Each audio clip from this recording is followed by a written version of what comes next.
Hi guys, welcome to Crazy to Forever and specially in our Spiti Leh Ladakh का series. तो पिछले episode में हमने गाड़ी रेंट पे लिया था एंड हम निकल पड़े सब कुछ पैक वैक करके टुवर्ड्स स्पीति। तो हमारा पहला स्टॉप होने वाला है टू नारकंडा। हम एक्चुअली शिमला में भी रुक सकते थे लेकिन Shimla has become so overcrowded, बहुत कमर्शलाइजेशन हो गया है एंड अब वो हिल स्टेशन वाला वाइब नहीं रहा। लाइक हर जगह लोग दिखेंगे, भीड़ दिखेगा, वहाँ पे इतना पोल्यूशन भी कर दिए हैं लोग और कचरा फैला दिए हैं। So we skipped to stay in Shimla और वहाँ से सिर्फ 60 किलोमीटर के दूरी पे पड़ता है नारकंडा। वैसे अगर आप सिर्फ शिमला भी घूमने जा रहे हो और अगर आपको कोई ऑफ बीट डेस्टिनेशन घूमना है, वन डे का ट्रिप घूमना है और आप चाहते हो कहीं पीसफुल और अच्छा सा पूरा पहाड़ी वाइब मिले आपको, तो you can opt to go for a one day trip to Narkanda, जो कि सिर्फ 60 किलोमीटर है और लगभग 1-1.5 घंटा या 2 घंटा मैक्स लगेगा आपको जाने में। तो आने जाने में आपको अराउंड 4 आवर्स लग जाएगा और वहां पे आप लोकली घूम के और वापस आ सकते हो। सो चंडीगढ़ से नारकंडा जो है वो 172 किलोमीटर का रास्ता है, जो कि गूगल मैप्स के हिसाब से आप 5 घंटा में कवर कर लोगे। बट ऐसा होता है क्या? ऐसा नहीं हो पाता है क्योंकि वो बिना ब्रेक के 5 घंटा चलाती है। So as per our thing आपको लगभग 7 से 8 घंटा आराम से लग जाएगा, क्योंकि आप ऑफ कोर्स ब्रेक्स लेके जाओगे बट आप एकदम रिगरस ड्राइवर हो और मुझे तो एक ही बार में चला लेना है, तो आप 5.5 या 6 घंटे में पहुंच सकते हैं। बट हमारे लिए it took around 7.5 hours because we are a person who stops at every place, view देखने के लिए, खाना खाने के लिए, थोड़ा सा आराम करने के लिए, टहलने के लिए। So it took us 8 hours। और थोड़ा सा जैसे जैसे आप और आगे जाने लगोगे सडनली आपको वाइट छत्ते जैसा, मतलब जैसे कोई जाली बिछा हुआ है पहाड़ों पे, ऐसे दिखने लगेगा। दूर से हमें एकदम वाइटिश लग रहा था जैसे स्नो हुआ है, but it didn't even look like snow. जैसे ही हम थोड़ा धीरे धीरे जाने लगे देखने लगे कि पेड़ों पे जाले लगे हुए हैं, उजले उजले नेट्स लगे हुए हैं। So we were like what is this? तो when we stopped and as a local we found out that These are apple plantations. Welcome to the apple का बगान। और यहाँ पे बहुत सारे एप्पल के खेती दिखे और जब हमने पूछा कि ऐसा नेट क्यों डाला जाता है, तो actually this is to save those trees from the harsh environment. जो तेज हवाएं आती है या बर्ड्स या इंसेक्ट्स या पेस्ट, इन सब से बचाने के लिए और अच्छे क्वालिटी के एप्पल्स देने के लिए ये नेट्स लगाए जाते हैं हर एक पेड़ पे। तो लिटरली आपको पूरा पहाड़ वाइट चादर से ढका हुआ टाइप दिखेगा।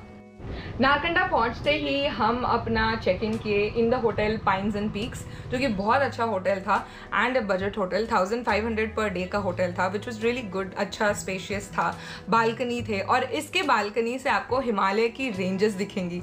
It was amazing actually. तो हमें इतना साफ दिखाई नहीं दिया क्योंकि पूरा बादल लगा हुआ था, बारिश का टाइप का हुआ था, जो कि एक्चुअली अनदिना है, इस समय पे बारिश नहीं होती है। बट क्योंकि ऊपर ही के हिस्से में काफ़ी बर्फ़ पड़ रही थी, वो भी अनदिना पड़ रही थी, तो यहाँ पे बारिश हो रहा था। यहाँ पे थोड़ा और टेम्परेचर अगर ज़्यादा जाता तो गिर जाता अगर, तो बर्फ़ भी पड़ जाता, which is not actually the season. But seasons बदल रही है, ग्लोबल वार्मिंग आ रही है, तो बट हमें सुबह सुबह बहुत ही ब्यूटीफुल सनराइज दिखा और बहुत ही सुंदर हिमालय का व्यू दिखा। बट हम इतना खो बैठे थे कि मैंने उसको कैप्चर करना भूल गई।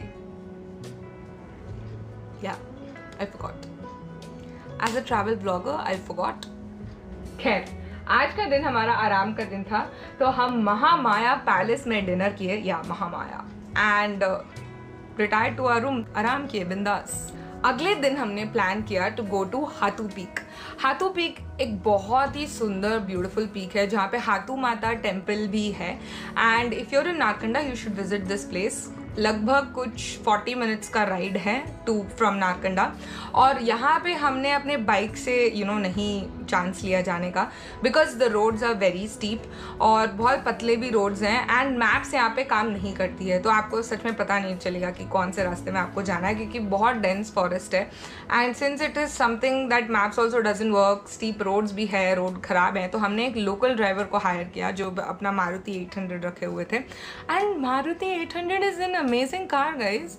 मतलब जहाँ पे फॉर्च्यूनर और ये सब नहीं चल पाती, वहाँ पे मारुति 800 अपना कमाल दिखा देती है। तो हम लोकल पर्सन को हायर किए एंड आई थिंक उन्होंने कुछ 1000 रुपीज़ चार्ज किया था to go to Hathu peak and come back. And वो हमें यहाँ के लोकल जो चीज़ें हैं और वहाँ का स्टोरी है वो भी हमें बता रहे थे। ऑफकोर्स नेट पे तो मिल जाएगा, बट जो उनके मुंह से सुनते हैं तो अलग लगता है ना। ये जो फॉरेस्ट है ना, ये हाथू पीक पे, ये कॉनिफर्स, ये ओक ट्रीज और मैपल ट्रीज से भरे हुए हैं। लाइक मैपल ट्रीज, मैपल का सिरप भी बनता है, राइट। और स्नो के टाइम पे तो ये पूरा एरिया ब्लॉक्ड रहता है। You can not come to Hathu peak because बहुत स्नोफॉल हुआ रहता है and the roads are like totally blocked. So Hatu Mata temple एक बहुत ही ब्यूटिफुल फुल वुडन टेम्पल है और यहाँ पे लोकल बिलीफ ये है कि ये मंदोदरी जी का मंदिर है। Mandodari was the wife of Ravan और यहाँ पे अभी भी गोड सैक्रिफाइस होता है और बोलते हैं कि सच्चे दिल से अगर कोई भी प्रार्थना यहाँ पे करोगे तो पूरा हो जाता है। वैसे मेरा मानना ये है कि सच्चे दिल से कहीं से भी आप प्रार्थना करोगे तो ज़रूर पूरा होता है एक न एक दिन।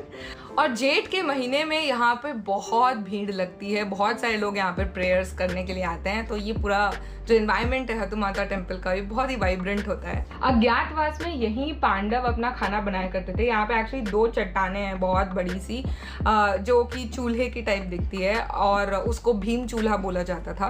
तो अज्ञातवास जो था पांडवों का, as per Bhagavat, part of the agyatvas तो जो है इन लोगों ने हिमालय में बिताया था and that's why in most of the places you go there are a lot of temples that are related to Pandav यहाँ पे ऐसे करते थे वैसे करते थे या मंदिर बनाए थे। तो ऐसे स्टोरीज आपको बहुत सारे देखने को मिलेगी। वैसे हाथू पीक से जो है बहुत ही ब्यूटीफुल व्यू आता है, पूरे पहाड़ों का, वैलीज का, पूरा मतलब दूर तक आता है। बट क्योंकि अभी बादल और बहुत सारा क्लाउड वगैरह था, मौसम भी थोड़ा डमाडोल था, तो इतना तो अच्छे से नहीं दिखा। बट फेंटली कैमरा में उतना नहीं आ पाया, but we could actually and see there that पहाड़ हैं और उन पे वो जो एप्पल के बागान, वाइट वाले नेट्स सारे दिख रहे थे हमें बहुत अच्छे से, और बीच में से एक रिवर भी जा रही है। वापस होटल आ गया और यहाँ से हम गए टू द स्कीइंग पॉइंट।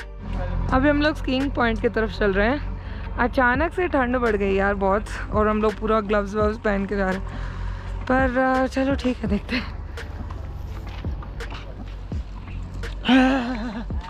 बहुत ठंडी है भाई। Narkanda is the skiing destination in winters. यहाँ पे बहुत स्नोफॉल होता है और हिमाचल का जो टूरिज्म डेवलपमेंट कॉर्पोरेशन है वो यहाँ पे स्कीइंग लेसन्स भी देते हैं। सो जैन टू मार्च यहाँ पे स्कीइंग लेसन्स चलते हैं और दिसंबर से मार्च तक यहाँ पे स्कीइंग का बहुत बड़ा फेस्ट टाइप होता है।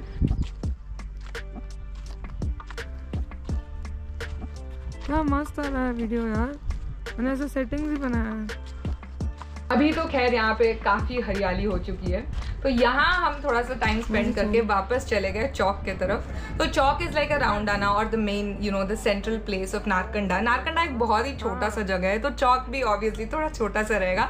हम बस यूं ही टहल रहे थे, ऐसे ही दो तीन जो छोटे मोटे दुकान हैं उसमें हम देख रहे थे, लोगों को देख रहे थे। And then we came across this local temple here, और ये बहुत ही क्यूट सा टेम्पल है। बट आपको मैं बताऊँ कि जब आप हिमाचल में थोड़ा और एलिवेशन ऊपर थोड़ा जाने लगोगे तो आपको दिखेगा कि जो मंदिरों के डिजाइन्स हैं, जो स्ट्रक्चर्स हैं, वो काफी यूनिक टाइप के होते हैं। जो झालर है स्पेशली ऊपर मंदिर के, they are made of bamboos, और जैसे हवा आती है ना तो वो डक डक डक डक डक आवाज करते हैं, वुडन आवाज करते हैं, and it really sounds very peaceful to the ears. बहुत ही अलग टाइप का साउंड रहता है। तो मंदिर के जस्ट बगल में आपको द न्यू हिमालय का होटल मिल जाएगा, also called as the Negi dhaba.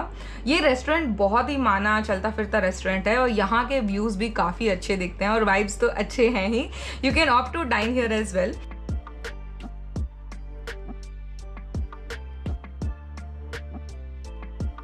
Dinner और सुबह का ब्रेकफास्ट भी हम यहीं पे किए और यहाँ से हम निकल गए।